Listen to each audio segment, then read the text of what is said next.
மக்களும் அதே மாதிரி பரந்தூர் மக்களும் நம்ம மக்கள். அப்படித்தானே ஒரு அரசாங்கம் யோசிக்கணும். ஆனா அப்படி செய்யலையே. ஏன் செய்யல?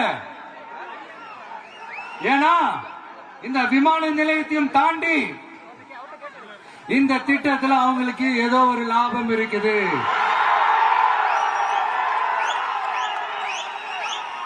அத நம்ம மக்கள் தெளிவா புரிஞ்சு வச்சிருக்கிறாங்க.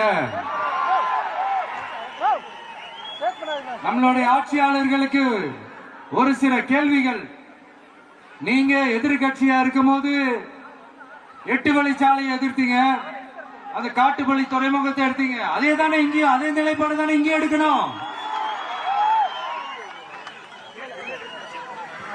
அது எப்படி நீங்க எதிர்கட்சியா இருக்கும் போது விவசாயிகளுக்கு ஆதரவு, ஆளுங்கட்சியா இருக்கும் போது விவசாயிகளுக்கு எதிர்ப்பா?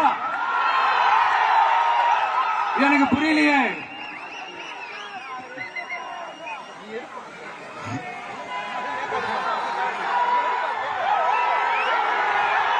அதனால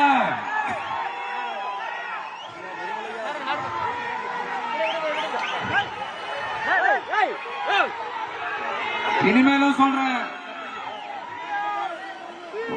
உங்க நாடகத்தெல்லாம் பார்த்துக்கிட்டு மக்கள் சும்மா இருக்க மாட்டாங்க. நீங்க உங்களோட வசதிக்காக அவங்களோட நிக்கிறதும் அவங்களோட நிக்காம இருக்கிறதும், நாடகம் ஆடுறதும் நாடகம் ஆடாம இருக்கிறதும், அது சரி.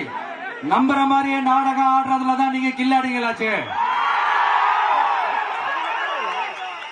அதையும் மீறி நம்ம விவசாயிங்க உங்க போராட்டத்துக்கு எதிராக போராடினாங்கன்னா பிரச்சனை தான். அதனால இனிமேல் உங்க நாடகத்தை பார்த்துக்கிட்டு மக்கள் சும்மா இருக்க மாட்டாங்க. உங்களோட இந்த விமான நிலையத்துக்காக நீங்க ஆய்வு செஞ்ச இடத்தை மறு ஆய்வு செய்யணும்னு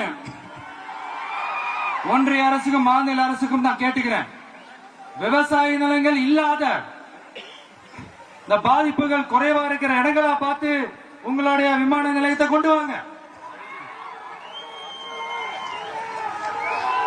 வளர்ச்சி தான் மக்களின் முன்னேற்றம். ஆனா இந்த வளர்ச்சின்ற பேர்ல நடக்கிற அழிவு மக்களை ரொம்பவே பாதிக்கும்.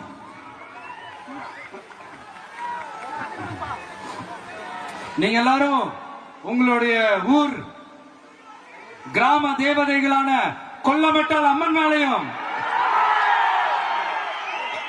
எல்லை அம்மன் மேலையும் ரொம்பவே நம்பிக்கை வச்சிருக்கீங்கன்றது எனக்கு தெரிஞ்சது. அந்த நம்பிக்கையை இழந்துடாதீங்க. உங்களுக்காகவும் உங்க ஊருக்காகவும் இனி உங்க வீட்டு பிள்ளையான நானும் தமிழக வெற்றி கழகத்தோட தோழர்களும் சட்டத்துக்கு உட்பட்டு எல்லா வழிகளிலும் உங்களோட உறுதி அளிப்பேன். உங்களோட ஊருக்குள்ள ஏகனாபுரம் ஊருக்குள்ள வந்து அந்த திடல்ல தான் உங்க எல்லாரையும் மீட் பண்ணணும்னு நினைச்சேன். ஆனா எனக்கு பர்மிஷன் கிடைக்கல. இங்கதான் பர்மிஷன் கொடுத்தாங்க. நான் ஏன் ஊருக்குள்ள வரணும்னு தடைன்னு எனக்கு தெரியல. இப்படிதான் கொஞ்ச நாளைக்கு முன்னாடி நம்ம புள்ளிங்க ஒரு நோட்டீஸ் கொடுத்ததுக்கு தடை விதிச்சாங்க. ஒரு தொண்டு சீட்டு நம்ம பிள்ளைங்க கொடுத்ததுக்கு. அது ஏன்னு எனக்கு புரியல.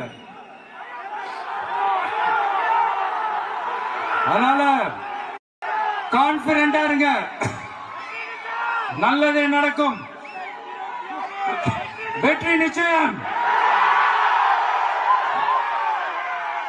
மீண்டும் சந்திக்கும் வரை நன்றி, வணக்கம்.